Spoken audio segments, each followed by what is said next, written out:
Olá, crianças do primeiro ano, tudo bem com vocês? Sejam bem-vindos a mais uma aula do ensino religioso. Só que o tema de hoje será as organizações religiosas e lugares sagrados. Vamos organizar o nosso material para a nossa aula de hoje? Para hoje nós precisaremos do básico: lápis de cor, lápis grafite, caderno, uma borracha, folhas de sulfite e um tubo de cola. Eu aguardo vocês.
E aí, crianças, tudo certo com o material? Agora anotem seu caderno. A data de hoje, ensino religioso. Eu vou aguardar.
E aí, crianças, tudo certo? Material organizado, caderno anotado? Então vamos para a nossa aula? Hoje retomaremos com o tema as organizações religiosas e lugares sagrados. Os lugares sagrados referem-se aos espaços construídos e não construídos, e de significação simbólica da presença do sagrado, ou seja, onde acontecem as manifestações religiosas expressadas na paisagem, nos santuários, nas igrejas, nos templos, casas de orações, terreiros ou mesquitas.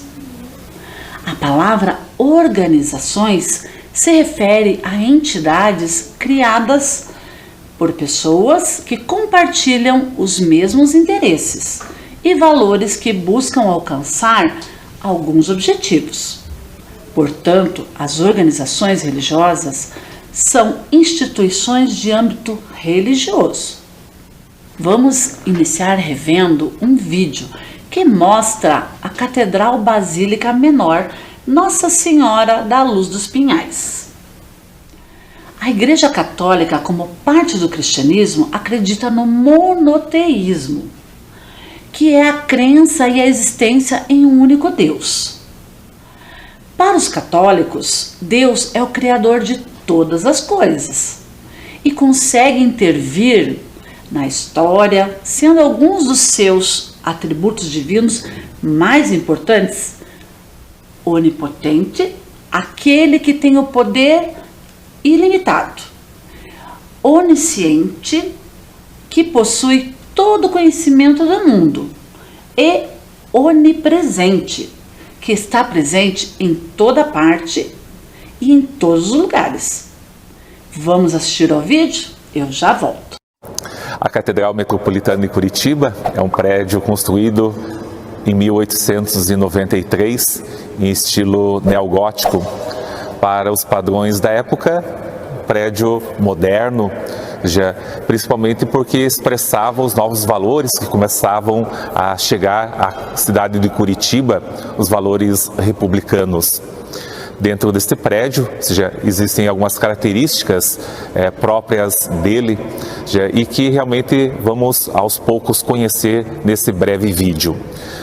Primeiro, os próprios vitrais desta catedral, eles contam a história da Sagrada Escritura a partir dos olhos da Virgem da Luz, Senhora da Luz, ou simplesmente Nossa Senhora Maria. Então, a cada vitral, somos convidados a refletir sobre uma passagem do Evangelho e da vida de Maria, dentro da Palavra de Deus.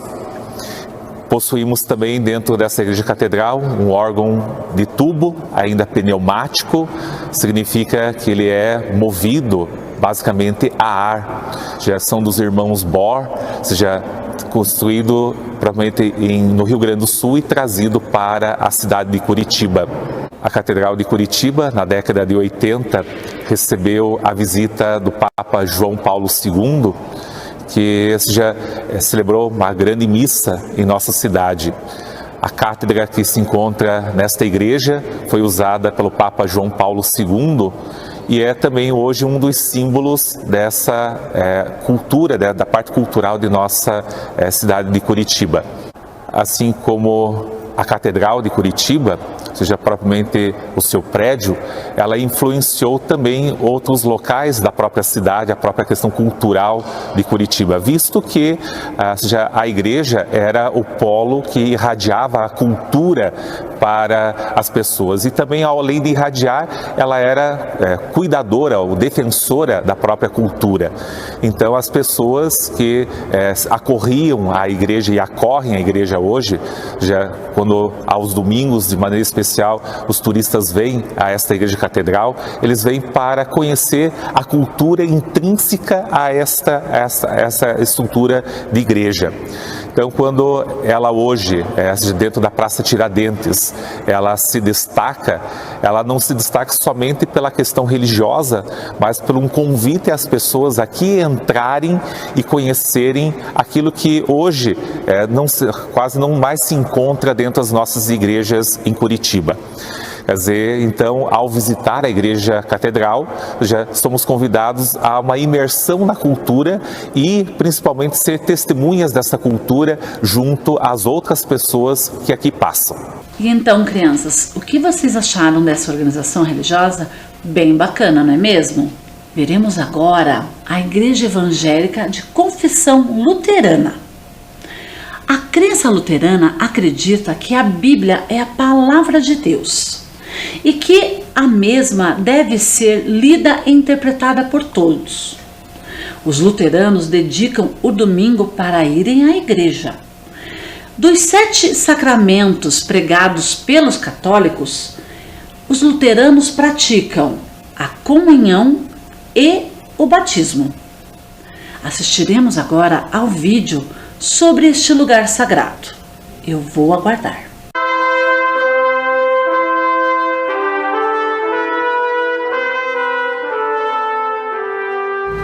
Olá, sejam bem-vindos e bem-vindas.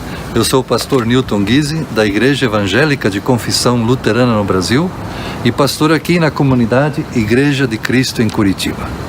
Vou falar um pouco sobre a Igreja Luterana, mas antes convido vocês para conhecerem a Igreja de Cristo.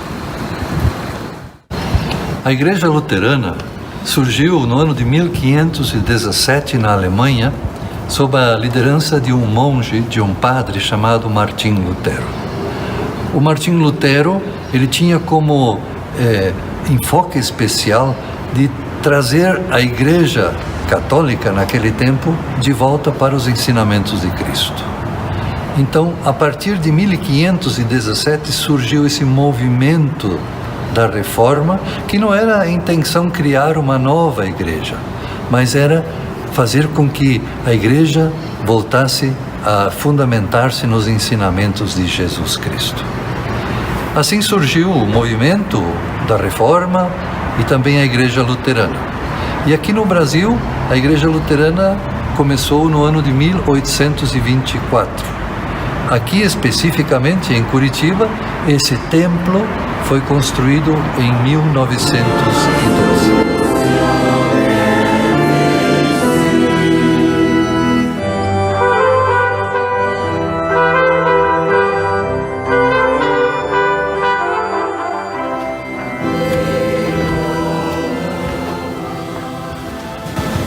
Uma das características da Igreja Luterana é a centralidade de Cristo, a centralidade de Jesus. Aqui no altar nós temos uma imagem de Jesus olhando para Jerusalém. Esse texto está em Lucas capítulo 19. Jesus olha para Jerusalém e é uma das 2 vezes em que o Evangelho também diz que Jesus chorou. Por que Jesus chora ao olhar para Jerusalém? Ele já havia chorado antes com a morte do Lázaro. Agora Jesus chora por uma cidade. O que Jesus vê em Jerusalém? Ele vê injustiça, ele vê fome, ele vê miséria, ele vê violência. Todas estas coisas entristecem a Jesus. Como isso entristece a Jesus, nós entendemos que é missão da igreja que nós nos preocupemos com a paz na cidade, que nós nos preocupemos em fazer uma diferença positiva na cidade. Por isso, na Igreja Luterana, o trabalho diaconal é tão importante como o trabalho pastoral. E Jerusalém, o significado do nome significa lugar de paz. Que a cidade seja um lugar de paz, que também, onde nós moramos, possamos fazer uma boa influência na sociedade para que o lugar onde nós vivemos possa ser também um lugar de paz e que esse lugar onde nós moramos não entristeça a Jesus.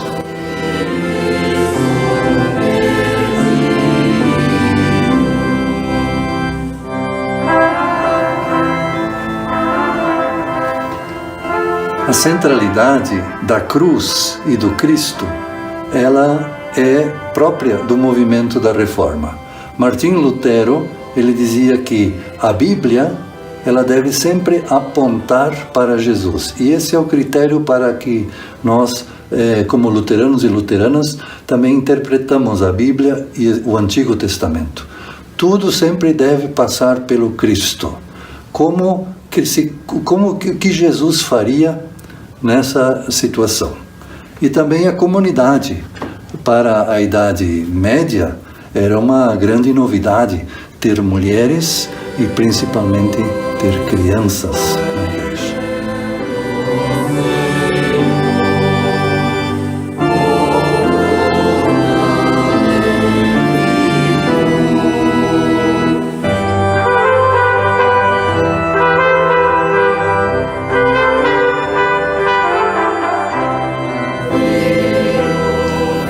A teologia da cruz é o centro da teologia luterana.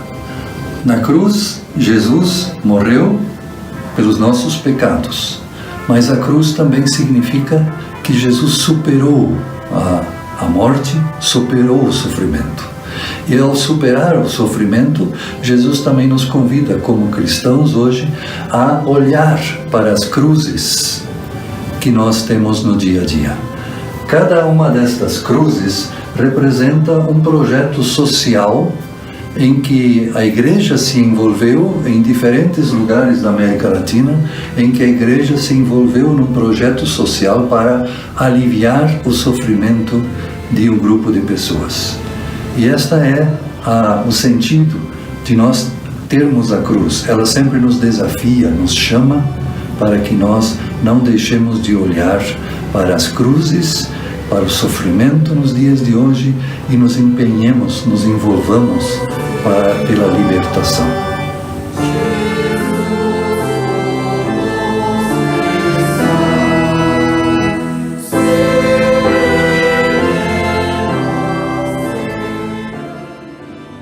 Espero que tenham gostado da visita e convido vocês também, se vocês desejarem, para os nossos cultos dominicais, às 9 horas da manhã em língua alemã, às 10h30 e às 6 da tarde em português.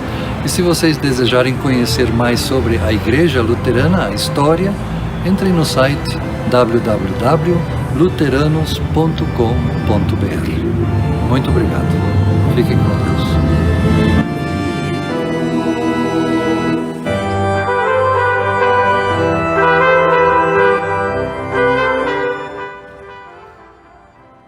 E aí, crianças? Bem bacana essa organização também, não é mesmo? Falaremos agora sobre o budismo. Veremos o Centro de Estudos Budistas Bodhisattva. O budismo é uma religião e filosofia oriental, fundada na Índia, por Siddhartha Gautama, o Buda, o Iluminado. O budismo é reconhecido como uma filosofia de vida, porque os ensinamentos de Buda são focados na razão e na análise individual de cada ser humano. Falaremos agora da comunidade Zen Budista de Curitiba. O Zen Budismo tem suas origens nos ensinamentos de Bodhidharma, o 28º mestre ancestral da linhagem que se inicia em Shakyamuni, o Buda. Assistiremos a um vídeo que mostrará a Praça do Japão, um símbolo da cultura japonesa em Curitiba. Prestem atenção, eu volto logo.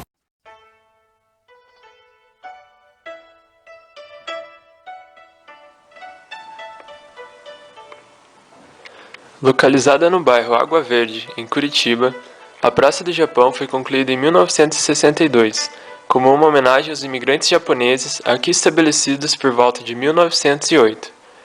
A capital paranaense possui a segunda maior comunidade japonesa do Brasil, atrás somente de São Paulo. Em uma área verde, de cerca de 12.000 metros quadrados, existem espalhadas pela praça 10 cerejeiras enviadas do Japão pelo Império Nipônico, 2 estátuas de Buda, 5 lagos artificiais com carpas, gramado e cascatas.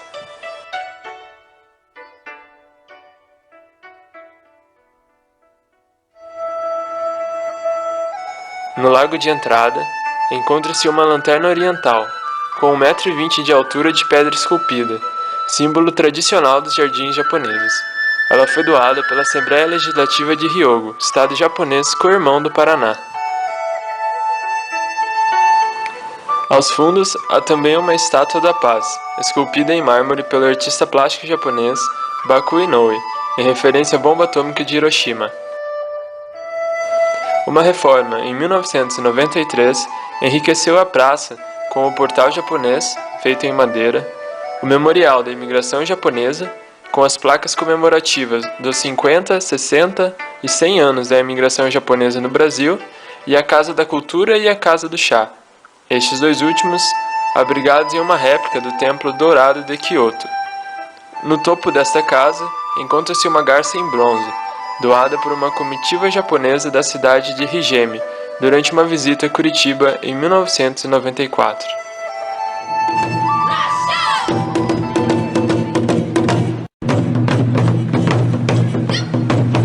Nos dias de hoje, a Praça do Japão também é palco de diversas atrações culturais que visam manter a cultura oriental viva no país. Entre atividades lá realizadas, aulas de ábaco, meditação, origami, oficina de mangá, feira orgânica e a cerimônia do chá, uma tradição budista milenar que promove paz e tranquilidade.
E aí, crianças, bem bacana esse espaço na nossa cidade, não é mesmo? Quando vocês puderem, peçam para um familiar levá-los para conhecer a Praça do Japão. Iremos rever agora o Templo Hare Krishna de Curitiba, ISKCON.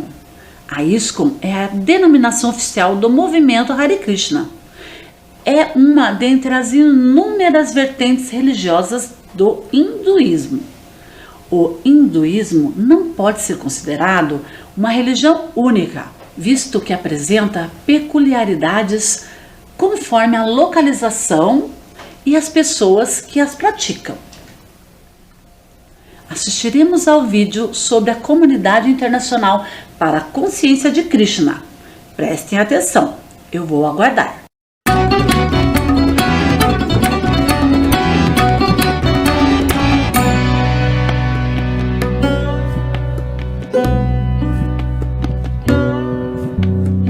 Hare Krishna, o meu nome é Vaishnavi Vrinda Devidasi e hoje eu vou mostrar para vocês como que é o Templo Hare Krishna da ISKCON, Sociedade Internacional para a Consciência de Krishna de Curitiba. Vamos lá? Antes de subir na sala do templo, nós tiramos o sapato, pois ele é sujo, e aprendemos que é mais higiênico deixar os calçados fora dos ambientes internos. Quando entramos no templo, tocamos um sino, que é como uma campainha para avisar a Krishna, Deus, que estamos entrando em sua casa. Depois disso, prestamos reverências, que é um ato que nos ajuda a desenvolver a humildade. Essa é a sala do templo, onde acontecem todas as cerimônias e festivais.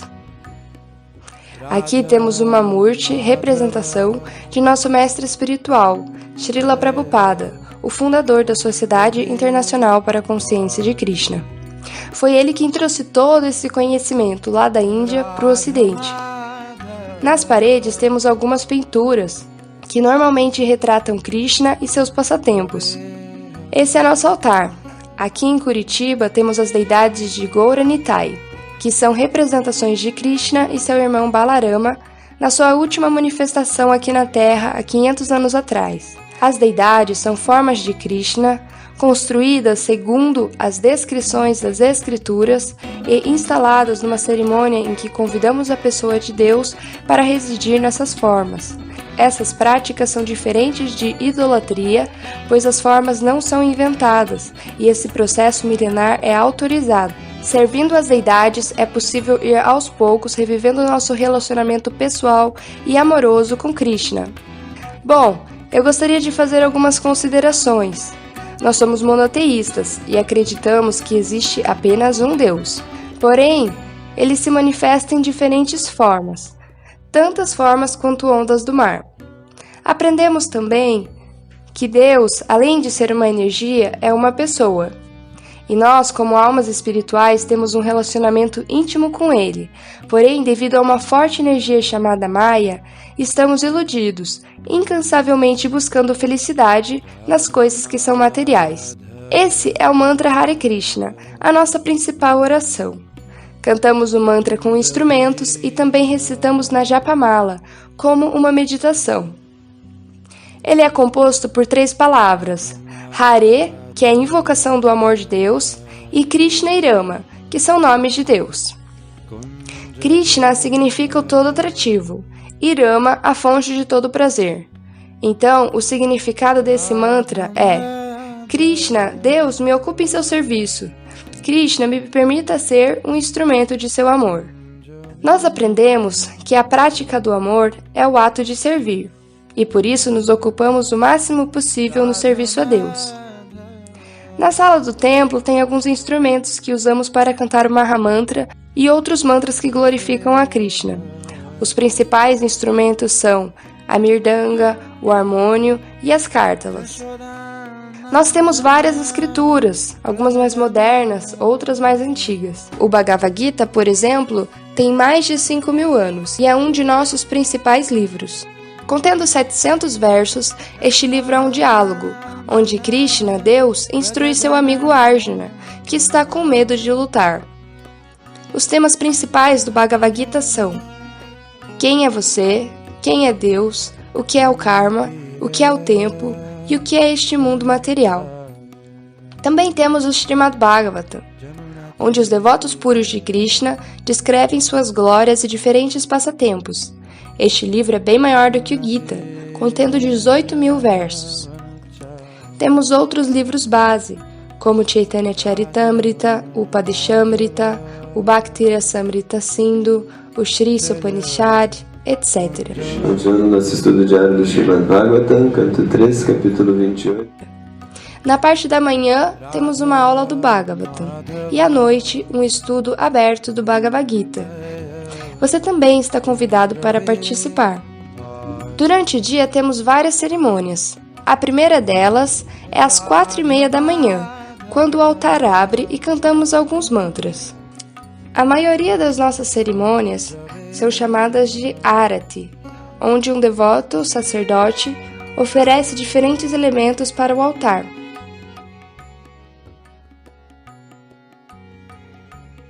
E entre as 5 e 7 horas da manhã, praticamos a meditação, que é o cantar do mantra na Japamala, um rosário. Às 7:30, o altar abre novamente. Cantamos um pouco mais e depois temos a aula. Durante o dia, nos ocupamos em diferentes atividades, como, por exemplo, a distribuição gratuita de alimentos, que serve em torno de 200 refeições vegetarianas por dia para qualquer pessoa que queira se alimentar no templo.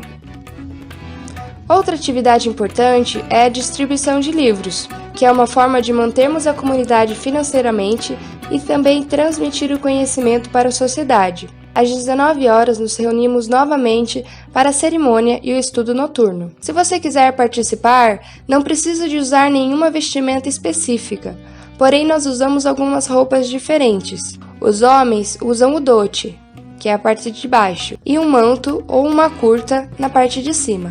Já as mulheres usam o sari.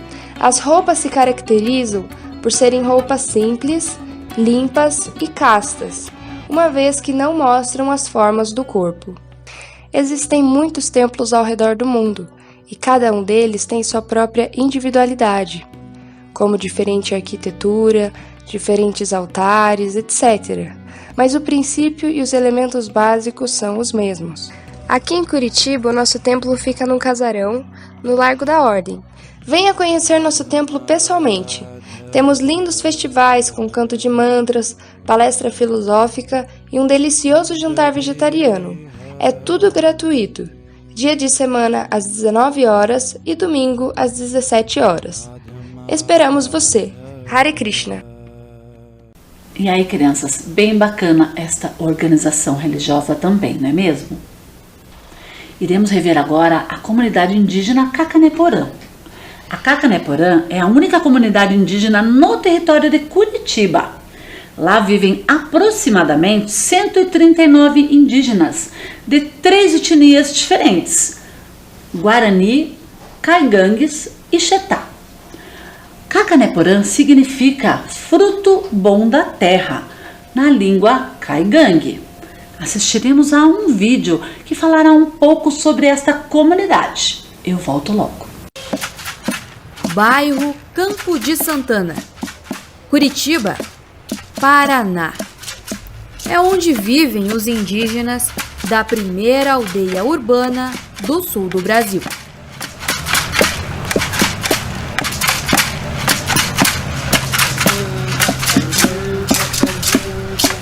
O povoado onde vivem as etnias Caigangue, Guarani e Xetá se chama Cacaneporã, que traduzido para o português significa fruto bom da terra. Muitas famílias da Cacaneporã vivem do artesanato, preservando a cultura e os costumes ancestrais. A gente vai mexer com as coisas que o branco trouxe para o indígena conhecer, mas não perder a nossa tradição. Mas não perder a nossa cultura, não perder aquilo que já vem desde dos mais velhos até quando morrer. Porque antigamente os indígenas não conheciam dinheiro. Ele conhecia assim as coisas, porque ele chegava com cesto, com arco e flecha, ele chegava no armazém, o único, ele trocava com alimento. Então quer dizer, depois de um tempo para cá que a gente fomos tendo conhecimento, o que era um dinheiro, como que o dinheiro era importante na vida de todo mundo, e principalmente para os indígenas.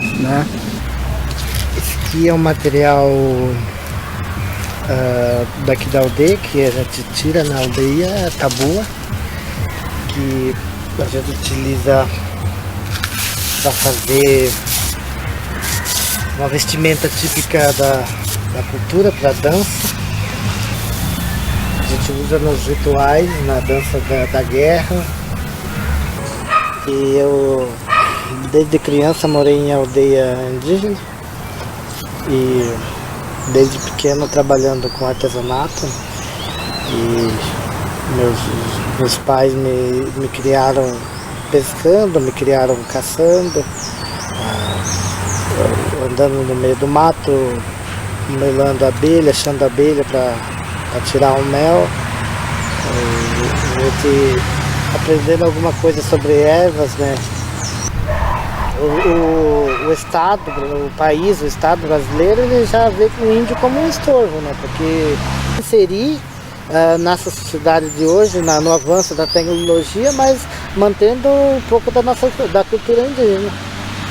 Os artesanatos são produzidos relembrando o conhecimento dos povos antigos do nosso país. O instrumento chamado de sarabatana, feito de bambu, hoje é usado como enfeite, mas antigamente era instrumento de caça e pesca. O pitanguá faz parte da crença espiritual, onde a fumaça que sai do cachimbo é enviado com as orações a Deus Nhanderu. O chocalho, também conhecido como maracá, é usado nas danças e nas rezas. Nós usamos esse chocalho, é conhecido como maracá, para nós poder estar fazendo a reza, né?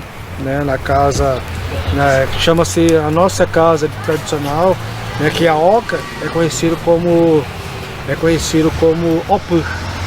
Opur é uma casa sagrada, onde todos os indígenas eles se reúnem naquela casa para poder fazer a nossa reza, a nossa dança, para pedir paz e muita saúde e uma proteção para a nossa comunidade dentro da nossa aldeia. Os tradicionais arcos e flechas, cestos, casa de passarinhos e filtro dos sonhos também estão lá. Além do artesanato, a cultura indígena também é preservada por meio das comidas típicas.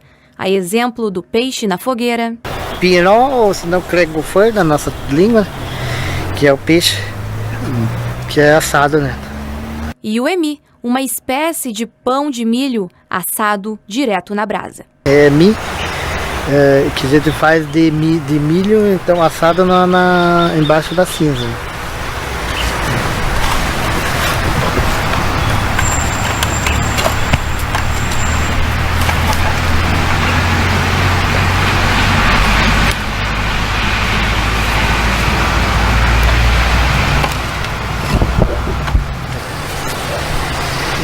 É mim da nossa língua, né?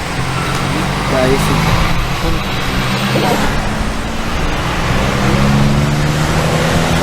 não come a fruta, só o miolo só. Eu comi a casca. Mas se quiser comer a casca também não tem problema. Não tem problema? Ah, então tá. Não tem problema.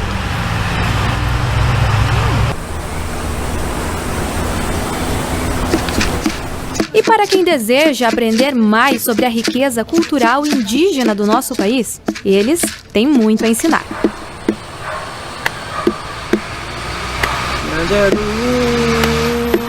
O Japoquaraí, ele primeiro fez o sol.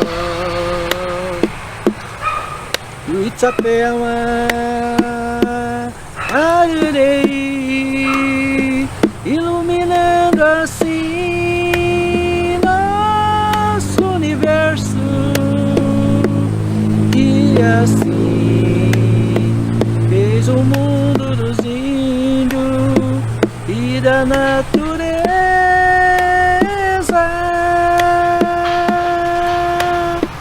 Nosso pai é Tupã.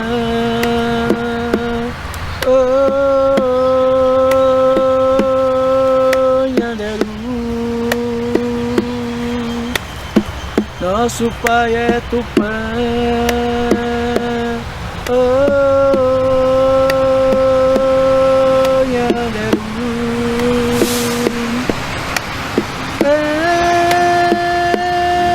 Essa imagem das selvas,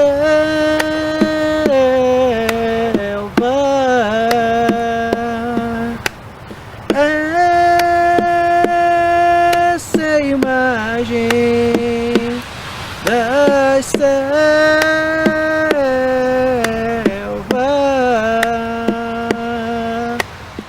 E aí, crianças, bem bacana esta comunidade indígena Cacané-Porã, não é mesmo? Vamos então para a nossa atividade de hoje. Como nós conhecemos diferentes organizações religiosas, eu vou propor a seguinte atividade. Vocês farão uma dobradura de uma casa para representar uma organização religiosa que vocês pertencem ou uma organização religiosa que eu mostrei hoje na aula. Aí vocês farão a escolha de vocês. Eu fiz aqui, ó, esta dobradura de casa que é bem fácil. Quem não quiser fazer a dobradura, poderá fazer um desenho mesmo. Fiquem bem à vontade. Eu vou dar um tempo para vocês. Já volto.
E aí, crianças, conseguiram terminar a instituição religiosa de vocês? Se não deu tempo, não se preocupe. Depois, com calma, vocês terminam, certo?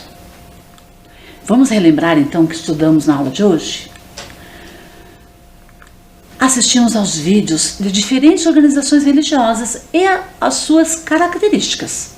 Compreendemos que cada organização representa sua crença, religiosidade e arquitetura. E a nossa aula está chegando ao fim. Não esqueça, lavem bem as mãos. Até a próxima aula.